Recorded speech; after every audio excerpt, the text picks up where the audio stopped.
My name is Farai Malianga. I am actually an African percussionist that plays various instruments from Africa.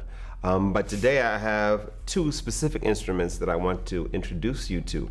But before we do that, let's talk about Africa. Africa is not really a country, it's a continent. And being a continent, it has over 50 different countries in it. And in those 50 different countries, it has many, many different cultures.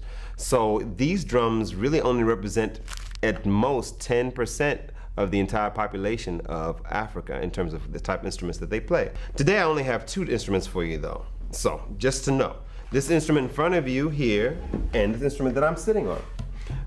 First, let me just quickly introduce you to this instrument, which is called the cajon. The cajon is an instrument that's made out of a box and played a lot in Cuba and also played in Peru, but it actually originates in West Africa and it's called the Siko drum and played here with your hands.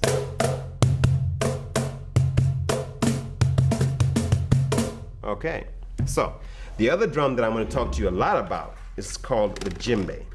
Now the djembe is spelled D-J-E-M-B-E. This drum is a drum that's played in West Africa. The history of the djembe comes from the Mali Empire, which was a huge empire somewhere between 800 and 1200 AD. That's about halfway between the birth of Christ and where we are today. The djembe is a drum that was played for the king of Mali. And it became a very popular drum because everywhere he went, whether it was in battle or was for celebration, he would use the djembe drum. Why would he use the djembe drum? Well, the djembe drum is a very loud drum.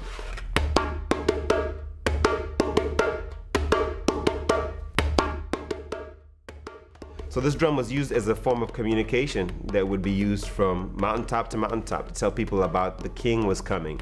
In fact, there's a rhythm that actually talks about the king is coming. It goes like this. And the rhythm is called Ani Sokoma. It means the king is coming. So this drum was a communication device. What are the parts of the djembe drum? Well, the djembe drum is made out of 4 different parts. The top part is made out of goat skin.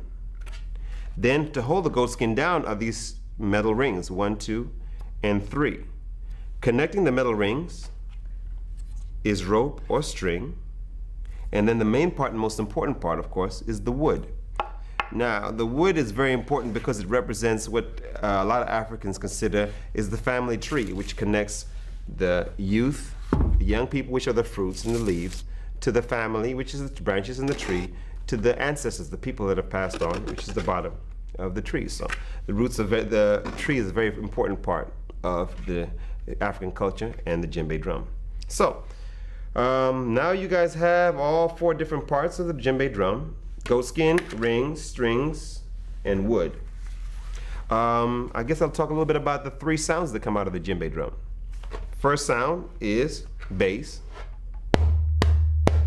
which is in the middle.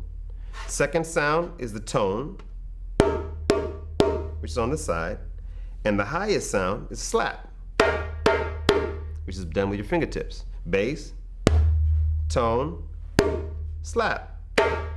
Bass, tone, slap. So, as you can see, drums are very complicated. And the djembe has 3 main sounds that are played on it. But there's a lot of different sounds that you can get out of this drum if you're a professional drummer. So now you have a basic idea of what the djembe is all about. Maybe we can continue to learn a little bit more.